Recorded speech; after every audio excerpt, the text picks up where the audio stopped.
Bibles open there at Mark chapter 5. If I haven't met you across the weekend, perhaps you're somebody who just arrived today or later in the day yesterday. I'm Russell. I've travelled down from Canberra for the weekend. A friend of old Dave's, I need to say, not an old friend of Dave's, a friend of old. And it's a great joy to be sharing with you this weekend from Mark's Gospel. And I picked these two chapters, chapters 4 and 5, as they reveal Jesus to us. And we see these couple of narratives, historical narratives, real moments in real places, in real history, where real people had these encounters with Jesus. And Jesus revealed himself to them. Through this, it inspires and stirs up us on and challenges us and encourages us and helps us to keep sharing Jesus with others, that they might experience new life in Jesus just as we have. It's very clarifying to discover where you thought you had many, many options before you, or perhaps no options. It's very clarifying to discover that there's just one clear action to take. In the ministry team that I work in, one of our unwritten rules that we have is never raise an issue without having thought of a solution. Now, that doesn't mean you can't talk about a problem, and it doesn't mean that you have to come up with the solution. But don't raise an issue without having thought through the ways in which we might approach the issue with a solution. And we've got a little strategy for doing that. We call it the work email, the WORK work email. Every time you want to raise an issue with the team or an issue with your direct report or an issue that we just want to, you need to first run it through the WORK acronym. W, what's the issue? You can kind of get a little bit overwhelmed with everything that's going on. What's the clear issue? What's the issue? Write it down in one sentence. O, the options. Here's the options that I can think of for how we're going to address this issue, solve this problem, move forwards on this. I've got the options, and here's why I think they might be good or not good. And one of those options might be, I need a little bit more help thinking about this, or I need some advice. But you come up with some options. Then we go R, recommended next action. Recommendation. As much as you know things, you're going to make a recommendation. It might not be the way we end up settling on, but at least you've looked at the issue, looked at some options, and made a recommendation. And then K, brace yourself for it, concrete next action. I couldn't massage the C, K, concrete next action. That if we take this course of action, here's the next thing that we need to do.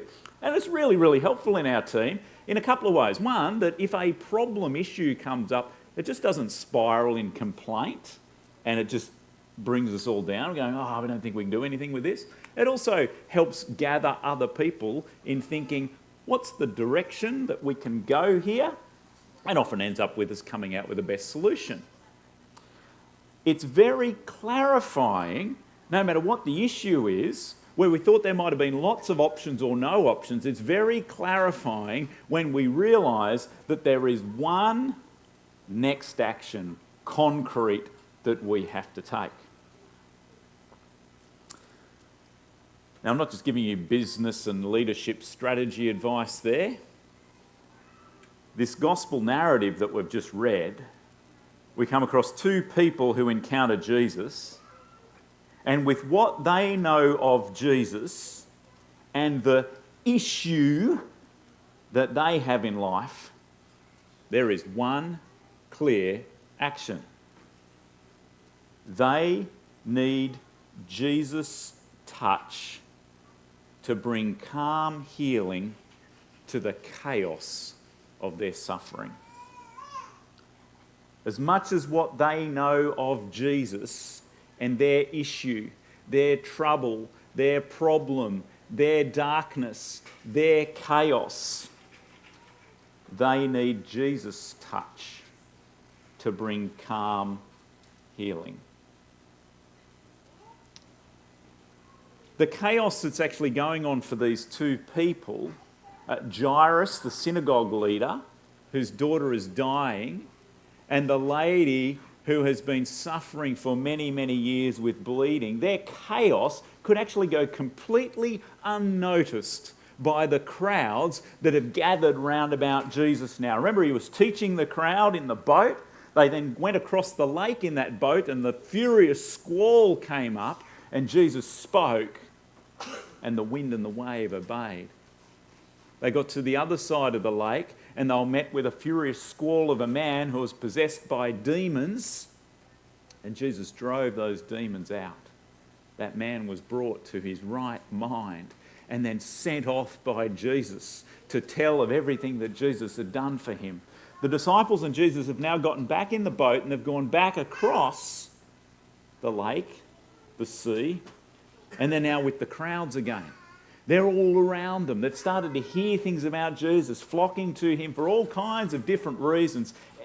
For everything that people know of Jesus, they want to be near him, with him. And these two people that Mark draws our attention to, who have interaction with Jesus, they could go completely unnoticed by the crowds. Jairus and this woman, they are not furious squall kind of people. But in their life, in their home, there's a deafening, destructive tornado that has taken over their life. For Jairus, he's left his daughter at home dying. For this woman who has suffered from the bleeding. You see the words there in verses 25 to 26? Can you see the words of chaos and suffering? The chaos is not the large crowd that's following Jesus and pressing in on him. The chaos is here, verse 25, for this woman, subject to bleeding for 12 years, suffered a great deal under the care of many doctors, spent all that she had. Instead of getting better, she grew worse.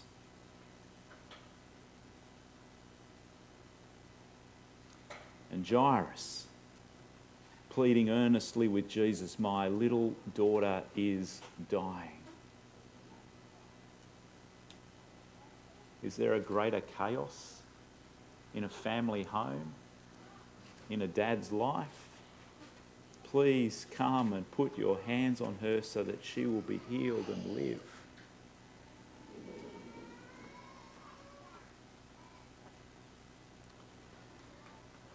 What is most beautiful about this moment of interaction with Jesus,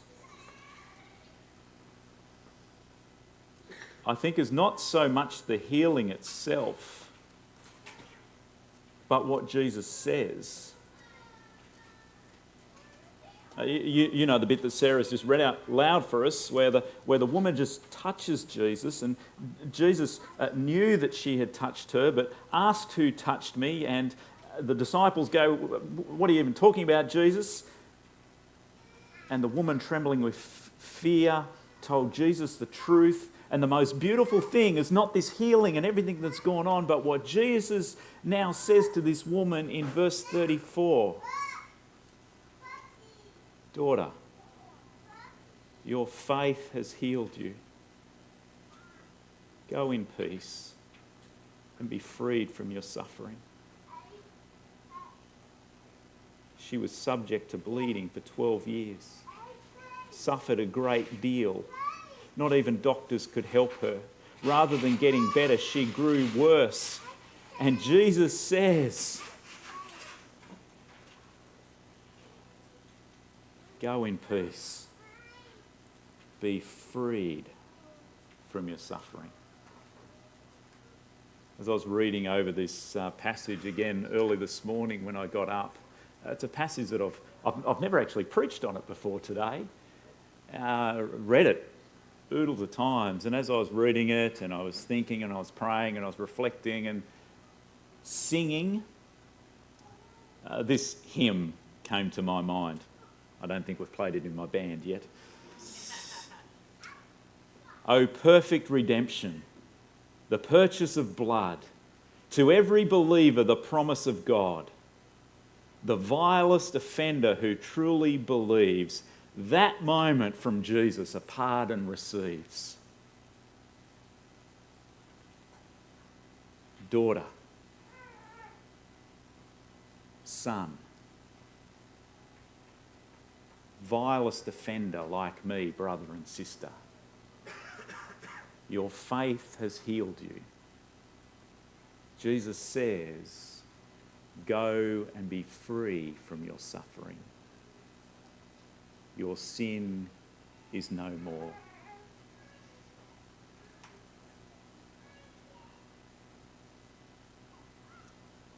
But this moment of salvation and celebration for the woman, as we read along with Mark, this moment of salvation and celebration is ripped apart by a message that no parent should ever have to receive.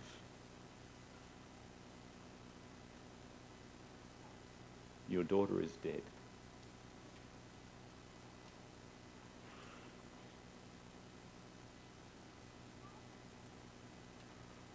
Your daughter is dead, the messenger said to Jairus. Why bother the teacher anymore?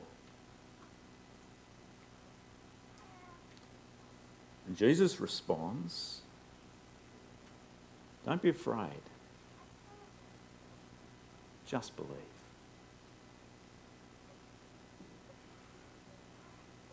If he was not the Lord of the universe, if he was not the master farmer who sows the word of life into the good soil, if that was not who Jesus was, I would want to smack him in the face. Don't be afraid. Just believe. Maybe slightly less violent. I'd at least want to cancel him. Unfriend him.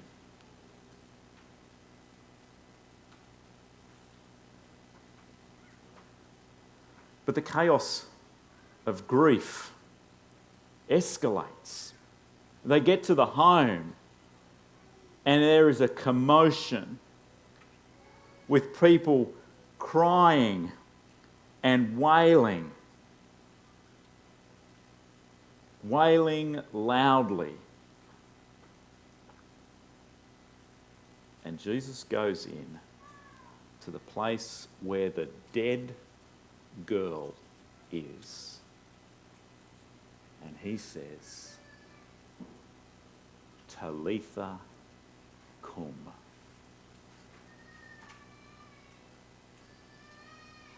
It's one of my favourite sayings of Jesus. Little girl, get up.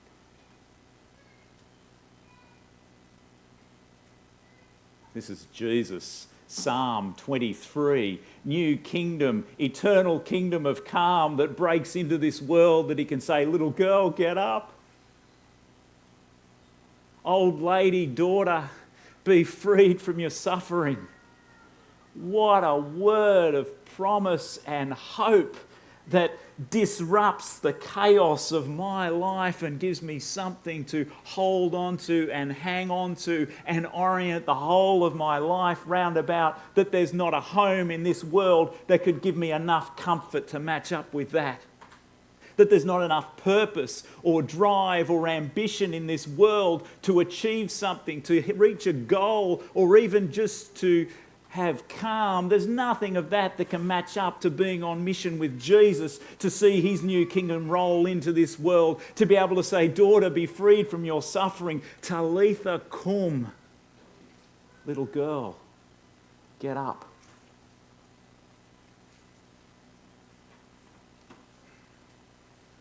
I don't expect in God's plans that Naomi and I will have any more children. It will be a huge surprise if we do. So now, having 4 sons, I'm very glad for those who still will be parents into the future to give you some of our girls' names after 4 sons, although we have used our favourite girls' names on rabbits. And one of those names is Talitha Rose.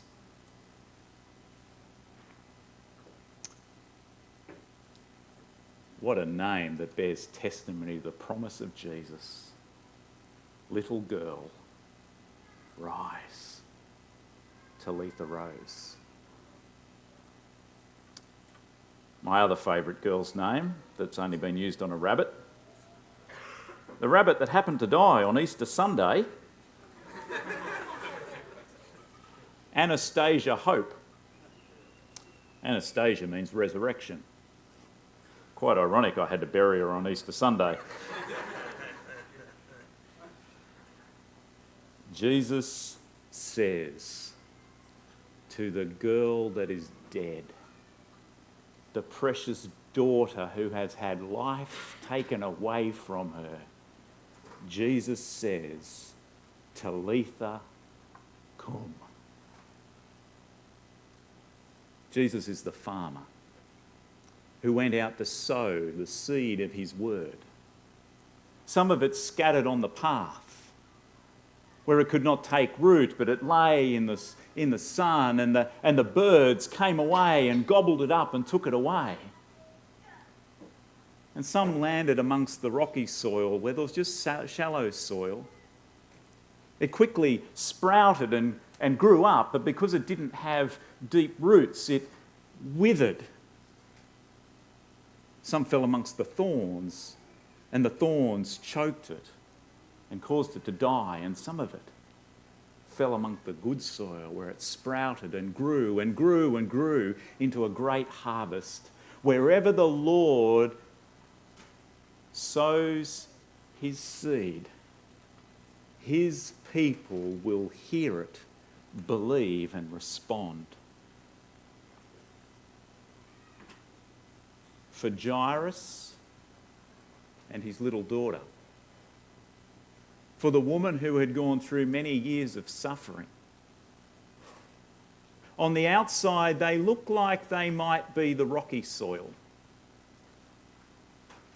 where the seed of faith might sow, sprout, but then the trials of life, when they come up, because the root is not deep, they will wither and die. They look like that to us. But to Jesus, they are the good soil. The seed of his word will sprout and grow to new life.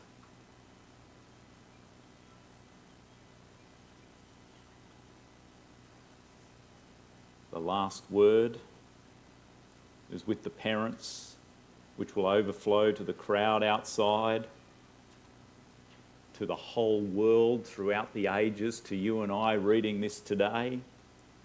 Verse 42, at this they were completely astonished.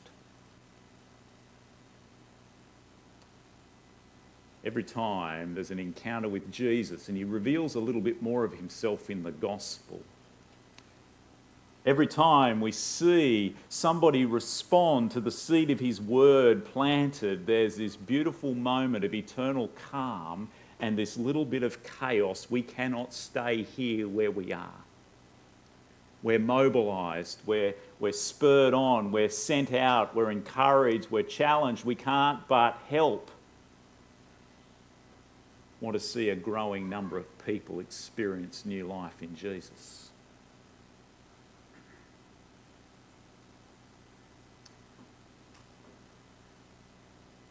I shared with you yesterday morning, or asked you yesterday morning, to think back over the previous 24 hours, and if you've joined us today, you can do this little exercise now. In the previous 24 hours, we each had contact with somebody whom, as much as we know, is not a believer. Perhaps a neighbour or a work colleague, another parent at school or preschool, a friend, a family member, somebody that we live with. Perhaps it was an interaction with a stranger, somebody that we know, who we have had an actual interaction with.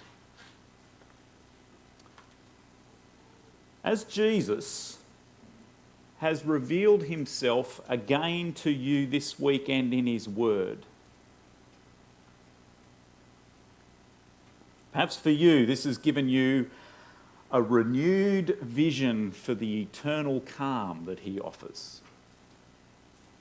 Perhaps you've been a little bit disrupted in your comfortableness. Maybe encountering Jesus this weekend has created a bit of chaos for you. And there's been a bit of refocused urgency for making and growing believers in Jesus. Here's where I want to lead you on to the clarity of the concrete next action. What's your concrete next action for revealing Jesus to this unbeliever who you had a last interaction with? In a moment, I'm going to give you 60 seconds to actually write that down. Then you might share, if you're comfortable, please share it with the person next to you. They're not going to challenge you on it, they're in it with you. You're a team of disciples on mission for Jesus. Then pray for each other. Maybe one of you pray for both of you in that concrete next action. Maybe that next action is to share your testimony with them, your story of encountering Jesus. Maybe sharing a gospel message with them. Perhaps you need to learn how to share your story or learn a gospel message to be able to share with them. That might be your concrete next action. Offer to read Mark's gospel with them. Gift them a book or a Bible for them to read for themselves. Invite them along to church. Invite them to meet Jesus in the New Life course. Commit to praying every week for this person. What might your concrete action be? Because when the farmer sows the seed of his word in his people, they will hear, they will believe, they will sprout, they will grow into an abundant harvest of new life in Jesus. Let's take those 60 seconds to write down your concrete next action. If you're comfortable, share it with the person next to you and then pray. And I'll lead us in prayer in a moment.